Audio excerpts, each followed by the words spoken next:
도움이 되는 정보 트렌드 라디오입니다.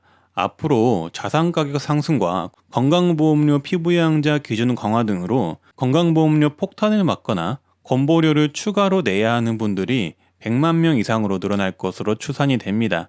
그 중에 피부양자 자격을 잃게 되어 새롭게 건강보험료를 내야 하는 분들이 58만 명이나 된다고 하는데요. 많은 어르신들이 여기에 포함되실 것이라고 생각합니다. 그래서 오늘은 건강보험료를 추가로 내야 하거나 피부양자 자격이 상실되어 건보료 폭탄을 받으실 수도 있는 어르신 유형 5가지를 소개해 보도록 하겠습니다. 시간은 금이니 바로 보러 가시죠. 먼저 소득기준 강화로 인해 피부양자가 박탈이 되어 건강보험료를 내실 수가 있습니다. 즉 건강보험료를 따로 내실 수가 있습니다. 즉 소득이 있는 경우 기준소득 이상이 되면 건강보험료 지역가입자로 따로 분류가 되는데요. 보통 현재는 배우자나 자녀 밑으로 의료보험이 들어가 있잖아요. 하지만 소득이 있는 경우 따로 분류가 되어 개인적으로 건강보험료를 내실 수가 있다는 얘기입니다. 부부이시면 한 명만 내던 게 각각 내실 수가 있다는 거죠.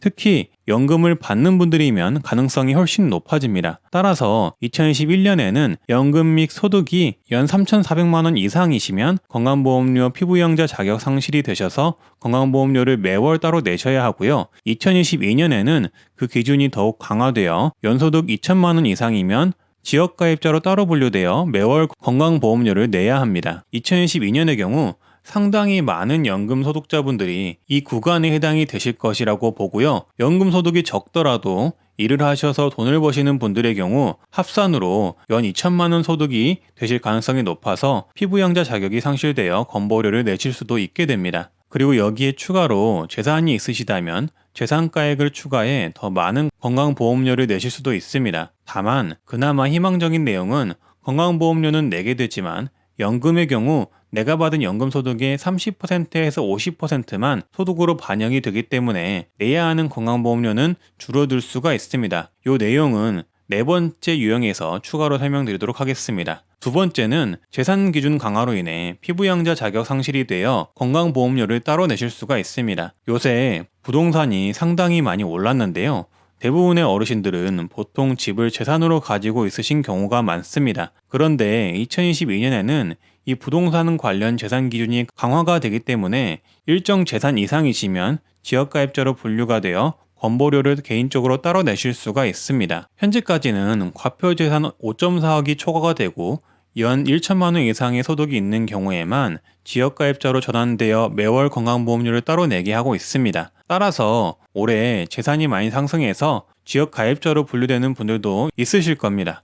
하지만 더 큰일인 것은 2022년입니다. 2022년에는 과표재산 3.6억 원 초과이고 1천만 원 소득이 있으시면 피부양자 자격이 상실이 되어 개인적으로 지역가입자 건강보험료를 매월 내야 합니다. 예를 들어서 우리 집 집값이 올라 과표재산 기준이 2022년에 4억이 되었고 내 연금 소득이 연 1천만 원을 넘는다면 내년부터는 건강보험료를 내야 하는 거죠. 그리고 세 번째도 재산소득 기준인데요. 이번에는 연소득이 없으시더라도 과표재산 9억 원이 넘는 재산을 소유하는 경우에는 지역가입자로 따로 분류되어 매월 건강보험료를 내야 합니다. 즉 재산이 많은 경우 소득과 상관없이 건강보험료를 내야 한다는 겁니다. 결국은 집을 가지고 계신 어르신들이라면은 특히 이번 부동산 상승 시기 때 집값이 굉장히 많이 오르신 분들은 이렇게 건강보험료 재산 기준에 초과가 되어서 기존에 피부양자로 등록이 되어 있던 분들이 지역가입자로 분리가 되어서 매월 건강보험료를 내실 수가 있습니다. 네 번째는 건강보험료 연금 반영률을 상향합니다. 즉 쉽게 말해서 연금소득 관련해서 지금까지 건보료를 내신 분들 그리고 앞으로 내실 분들의 건강보험료가 올라갑니다. 지금까지는 이 연금소득 반영을 할 때 은퇴소득인 것을 감안해 소득의 30%만 건강보험료에 반영을 했습니다. 하지만 2022년 7월부터는 50%까지 올려서 반영을 합니다. 이게 무슨 말이냐 하면 예를 들어서 설명을 해드릴게요. 내가 연 2천만 원 연금소득이 있는데 지금까지는 이 소득의 30%인 600만 원만 반영을 해서 약 600만 원의 소득 구간에 건보료를 내게 해줬습니다.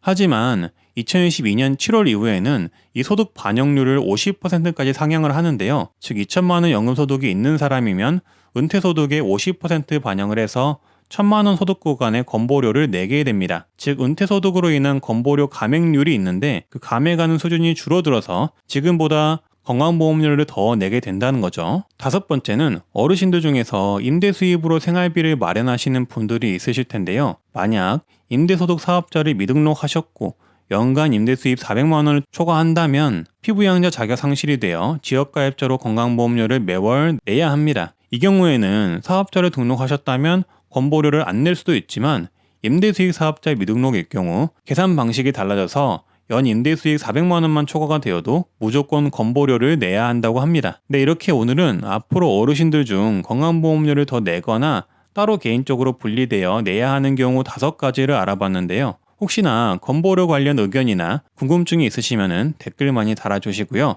앞으로도 이렇게 건강보험료 관련 내용이나 건강보험료를 줄일 수 있는 방안 등에 대해서 공부하고 영상을 만들어 보도록 하겠습니다. 구독과 좋아요, 알림 설정 해주시고요. 다들 좋은 하루 되시길 바라겠습니다. 감사합니다.